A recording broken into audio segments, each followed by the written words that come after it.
Hello. కానమోకు కథావచనం మోహనవచనం పరిజ్ఞాన హితబాండం.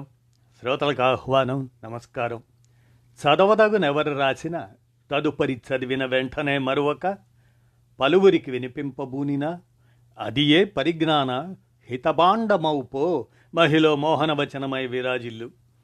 పరిజ్ఞాన హితబాండం లక్ష్యం ప్రతివారీ సమాచార హక్కు. ఆస్ఫూర్తితోనే ఇప్పుడు ప్రముఖుల జీవిత విశేషాలు శీర్షికన డాక్టర్ దేవరాజు మహారాజు విరచిత అంశం అయోతీదాస్ ద్రవిడ ఉద్యమ పితామహుడు అనేటువంటి అంశాన్ని ఇప్పుడు మీ కానమోకు కథావచనం శ్రోతలకు మీ కానమోకు స్వరంలో వినిపిస్తాను, వినండి. అయోతీదాస్ ద్రవిడ ఉద్యమ పితామహుడు. ఇక వినండి. అయోతీదాస్ తొలి కులరహిత ద్రవిడోద్యమ మార్గదర్శి. స్వేచ్ఛా స్వాతంత్ర్యాల గురించి, దేశభక్తి గురించి, స్వదేశీ జాగరణ గురించి మాట్లాడి జనాల నుండి చందాలు వసూలు చేసుకునే ఈ రాజకీయ నాయకులు ప్లేగు వంటి వ్యాధులు ప్రబలినప్పుడు, కరువు కాటకాలు వచ్చినప్పుడు అడ్రస్ లేకుండా పోతారు. ప్రజల కన్నీళ్లు తుడవడానికి ఎవ్వరూ రారు. వారికి అందించాల్సిన కూడు, నీడ వంటి కనీస అవసరాలు అందించరు. కష్టకాలంలో ప్రజలకు అందుబాటులో ఉండాలని ఈ నాయకులు కలలో కూడా అనుకోరు. వారు చెప్పే దేశభక్తి అంతా వారి స్వార్థ ప్రయోజనాల కోసమే అని ప్రజలు గ్రహించాలి అని తమిళన్ అక్టోబర్ 23, 1912 నాటి సంచికలో ఆ పత్రికా సంపాదకుడు సి. అయోతీదాస్ రాజకీయ వ్యవస్థను తీవ్రంగా విమర్శించారు. దాంతో దక్షిణ భారతదేశం ఉలిక్కిపడింది. ఎవరి అయోతీదాస్ అని తెలుసుకోవటం ప్రారంభించింది. దక్షిణ భారతదేశంలో కులాన్ని ప్రశ్నిస్తూ తొలిసారి గొంతెత్తిన కార్యకర్త అయోతీదాస్. ఆది ద్రావిడ నేపథ్యం నుండి వచ్చిన ఆయన రాజకీయం, సాహిత్యం, మతం వంటి అనేక రంగాలలో అవిరళ కృషి చేసినారు. తమిళ పండితుడు, వృత్తిరీత్యా సిద్ధ వైద్యుడు. 19వ శతాబ్దం చివరిలో ఆది ద్రావిడ ప్రజల అభ్యున్నతి కోసం నడుం బిగించి 1891లో కులరహిత ద్రవిడ మహాసభను స్థాపించారు. ఈ విషయంలో రెట్టమలై శ్రీనివాసన్ అనే మరో సంఘ సంస్కర్త ఈయనకు సహకరించారు. బౌద్ధం స్వీకరించిన అయోతీదాస్ పరయల అంటారు తమిళల్లో, మాలలన్నమాట వారు. అసలు మతం బౌద్ధమని తేల్చారు ఈయన. అందరినీ అందులోకి మారమని సూచించారు. కులరహిత సమాజం బౌద్ధం ద్వారానే సాధ్యము అని ఉద్బోధించారు. తరతరాలుగా వైష్ణవ సంప్రదాయంలో కూరుకుపోయిన కుటుంబం వీరిది. అయినప్పటికీ తన హేతుబద్ధమైన ఆలోచనలతో బ్రాహ్మణాధిపత్యాన్ని, మతపరమైన పెత్తందారీ పోకడల్ని అయోతీదాస్ పక్కకు తొలగిస్తూ వచ్చారు. ఆ కాలంలోనే, అంటే 19వ శతాబ్దపు చివరి కాలంలో బ్రహ్మ సమాజం, ఆర్య సమాజం సంస్థలు హిందూ మత పునరుద్ధరణకు పూనుకున్నాయి. 1861 నుంచి 1891 మధ్యకాలంలో క్రైస్తవులు, ముస్లిములు మినహా మిగిలిన వారందరినీ బలవంతంగా హిందువులుగానే పరిగణించారు. అయితే అయోతీదాస్ హిందూ అనే గుర్తింపును నిరాకరించారు. కారణం ఏమంటే, హిందూను గుర్తిస్తే అందులో ఉన్న కుల నిర్మాణాన్ని, నిచ్చెన మెట్ల కుల సంస్కృతిని, అసమానతలను స్వీకరించాలి. అందుకని ఆయన దాన్ని తిరస్కరించడంతో పాటు తన అనుయాయులందరినీ తిరస్కరించమని సూచించారు. కులహింసలను గుర్తు చేసుకొని ఆది ద్రావిడుల్ని ఆ పరిధిలోంచి బయటికి రమ్మని పిలుపునిచ్చారు. అప్పుడే తమిళ శైవ మతంలో కూడా పునరుద్ధరణకు ప్రయత్నాలు జరిగాయి. ఇది బ్రాహ్మణ వ్యతిరేకత గురించి మాట్లాడింది కానీ కుల నిర్మూలన గురించి మౌనంగానే ఉంది. అందువల్ల అయోతీదాస్ శైవ మతం స్వీకరించలేదు. పైగా శైవమతం వైపు కూడా ఆకర్షితులు కాకూడదు అని తన వారికి ఉద్బోధించారు. ఈ ప్రయత్నాలు ఇలా ఉండగా అయోతీదాస్ రాజకీయంగా కూడా కొన్ని ప్రయత్నాలు చేశారు. తను స్థాపించిన కులరహిత ద్రావిడ మహాసభ దాని పక్షాన 10 డిమాండ్లతో ఒక వినతి పత్రం తయారు చేసి భారత జాతీయ కాంగ్రెస్ పార్టీకి పంపారు. వారు వాటిని తమ 12వ సమావేశంలో చర్చించారు కూడా. అయితే అందులో ఒక్క డిమాండ్కు కూడా సుముఖత వ్యక్తపరచలేదు వారు.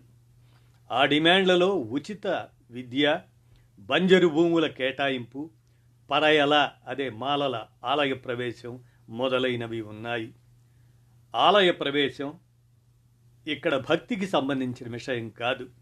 మనుషులుగా సమాన హోదా, సమాన హక్కుకు సంబంధించిన విషయం. కాంగ్రెస్ పార్టీతో పని కాలేదని అయోతీదాస్ తన ప్రయత్నం మానుకోలేదు. ప్రత్యామ్నాయ ప్రయత్నాలు ప్రారంభించారు. ఎం వీరరాఘవాచార్యార్, జి సుబ్రహ్మణ్య అయ్యర్, సి ఆనందాచార్యులతో కలిసి 1884లో మద్రాసు మహాజనసభను స్థాపించారు. ఇది కాంగ్రెస్కు ప్రత్యామ్నాయం కాగలదని ఆనాడు భావించారు. లోగడ కాంగ్రెస్ పార్టీకి సంబంధించిన అవే 10 డిమాండ్ల వినతి పత్రం అయోతీదాస్ మళ్ళీ ఈ మద్రాసు మహాజనసభకు పంపించారు. కానీ అక్కడ చుక్కెదురైంది. నిర్వాహక సభ్యులు వినతి పత్రాన్ని తిరస్కరించడమే కాదు, ఆయన్ను ఘోరంగా అవమానించారు. జరిగిన అవమానంతో అయోతీదాస్ తీవ్రమైన మనోవేదనకు గురయ్యారు. తాము హిందువులమే అయితే జాతి విచక్షణ ఎందుకు, కుల దూషణలు ఎందుకు, దేవుడు అందరి వాడైనప్పుడు ఆలయ ప్రవేశం తమకు ఎందుకు ఉండదు? ఇటువంటి అనేక ప్రశ్నలు ఉత్పన్నమయ్యాయి. ఆయన వాటికి సమాధానాలు కనుగొనే ప్రయత్నంలో వేదాలు, బ్రాహ్మణత్వం, ఆచారాలు అటువంటి వాటి గూర్చి అధ్యయనం ప్రారంభించారు. విషయాలు అర్థమవుతున్న కొద్దీ ఆయనలో ఒక ఉద్యమకారుడు రూపుదిద్దుకోసాగాడు.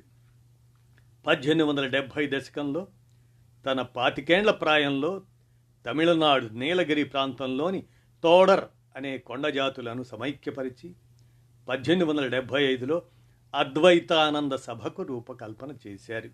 అప్పుడే రెవరెండ్ జాన్ రథనింతో పరిచయం ఏర్పడింది. ఈయన మద్రాసులో ఆది ద్రావిడుల కోసం నెస్లియన్ మిషన్ పాఠశాల నిర్వహిస్తున్నాడు. ఆ రోజుల్లో ఆయన పరిచయంతో అయోతీదాస్కు కొత్త ఉత్సాహం లభించింది. దాంతో 1885లో ద్రవిడ పాండ్యన్ అనే వార్తాపత్రికను ప్రారంభించాడు.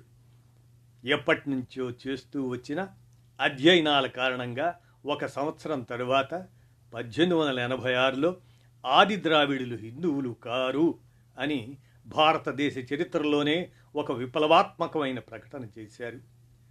1891లో ద్రవిడ మహాసభను స్థాపించి ఆది ద్రావిడులకు ఒక పిలుపునిచ్చారు. వారంతా తమను తాము హిందువులుగా కాక కులరహిత తమిళులుగా ప్రకటించుకోవాలని కోరారు. ఆ రోజుల్లో అదొక సాహసోపేతమైన చర్య. ఈ రోజుల్లో కొందరు ప్రభుత్వ వ్యవస్థలతో పోరాడి కులరహిత సర్టిఫికెట్లు తీసుకుంటున్న సంగతి మనకు తెలుసు. కానీ ఇప్పటికి 130 ఏండ్ల ముందు ఆ ప్రకటన చేయడం అంటే ఆయన ఎంత ధైర్యం చేసి ఉండాలి, ఎంత ముందు చూపు ఉండాలి. ఒకసారి అయోతీదాస్ తన అనుచరులతో థియోసాఫికల్ సొసైటీ వ్యవస్థాపక అధ్యక్షుడైన కొలెసెల్ హెచ్ఎస్ ఓల్కాట్ను కలుసుకున్నారు. బౌద్ధం స్వీకరించాలన్న తన కోరికను ఆయనకు తెలియజేశారు. ఆయన అయోతీదాస్ శ్రీలంకకు వెళ్ళే ఏర్పాటు చేశాడు. శ్రీలంకలో అయోతీదాస్ సింహళ బౌద్ధ భిక్షువు సుమంగళ నాయక్ నుండి దమ్మదీక్ష స్వీకరించారు. చెన్నై తిరిగి వచ్చాక 1898లో శాక్య బౌద్ధ సంఘం అనే దాన్ని స్థాపించి దాన్ని శాఖోపశాఖలుగా విస్తరింపజేశారు. ఈయన అప్పుడు ఏర్పాటు చేసిన శాక్య బౌద్ధ సొసైటీయే కాలక్రమంలో ఇండియన్ బుద్ధిస్ట్ అసోసియేషన్గా మారిపోయింది. తర్వాత కాలంలో బౌద్ధానికి సంబంధించి అనేక శాఖలు, సంఘాలు ఏర్పడుతూ వచ్చాయి. ద్రవిడ ఉద్యమ పితామహుడిగా నిలిచిన అయోతీదాస్ రచయితగా చేసిన కృషి కూడా తక్కువది కాదు. అంబికయ్యన్ కథ, ఇంద్రజాతి చరిత్ర, ఇంద్రదేశ బౌద్ధ పండుగలు, శాక్య మహర్షి చరిత్ర, తిరుక్కురల్ దేవునికి శుభాకాంక్షలు, తిరువళ్ళవూర్ చరిత్ర, నందన్ చరిత్ర, ఆధునిక కులాల్లో భయాందోళనలు, బుద్ధుడు రాత్రి పగలు లేని కాంతి, మురుగ భగవానుని చరిత్ర, వివాహ వివరణ, ప్రాచీన తమిళ భాష, బుద్ధుడు ఆదివేదం, వేష బ్రాహ్మణ వేదాంత వివరణ మొదలైనవిగా 13 పుస్తకాలని ఆయన రాసి ప్రచురించారు. అయోతీదాస్గా ప్రసిద్ధుడైన ఈయనను తల్లిదండ్రులు పెట్టిన పేరు వీరికి కథవరాయన్. ఇప్పుడు ఆ పేరు చెబితే ఆయన ఎవరూ గుర్తుపట్టరు. అయోతీదాస్ అనేది ఆయనకు ఆయనే పెట్టుకున్న పేరు. బాల్యంలో ఈయన అయోధ్యాదాసర్ పండిట్ అనే ఉపాధ్యాయుడి వద్ద చదువు నేర్చుకున్నారు. తమిళం, ఇంగ్లీషు, పాళీ భాషల్ని, తత్వశాస్త్రాన్ని, సిద్ధ వైద్యాన్ని, ఇలా అనేక విషయాలు నేర్చుకున్నారు. అందువల్ల గురువుగారి పట్ల ఆ బాలుడికి ఏర్పడ్డ గౌరవభావంతో తన పేరు కూడా అయోధ్యాదాసర్గా చెప్పుకునేవాడు. అంటే తను కూడా గురువంతటి వాణ్ణి కావాలన్న ఆకాంక్ష అతనితో అలా చేయించింది. ఆ పేరే స్థిరపడి అయోతీదాస్గా మారింది. తమిళ పలుకుబడి దాస్ అంటే మన తెలుగులో దాసుడు అని అర్థం. వీరిది విద్యావంతుల కుటుంబం. ఈయన తండ్రి కాంతప్పన్ ఫ్రాన్సిస్ వైటీ ఇల్లిస్ అనే బ్రిటిష్ అధికారి దగ్గర పనిచేసేవాడు. తన కుటుంబం తరతరాలుగా భద్రపరుచుకుంటూ వచ్చిన తిరుక్కరల్ నాలదియారులను కాతప్పన్ ఫ్రాన్సిస్ ఎల్లిస్కు తాళపత్రాల్లో అందిస్తే ఆయన వాటి విలువను గ్రహించి ఇంగ్లీష్లోకి అనువదించాడు. తరువాత పుస్తకాలుగా ముద్రించి ప్రపంచానికి పరిచయం చేశాడు. ఆ రకంగా తమిళుల సాంస్కృతిక సంపదైన తిరుక్కరల్ వెలుగులోకి వచ్చింది.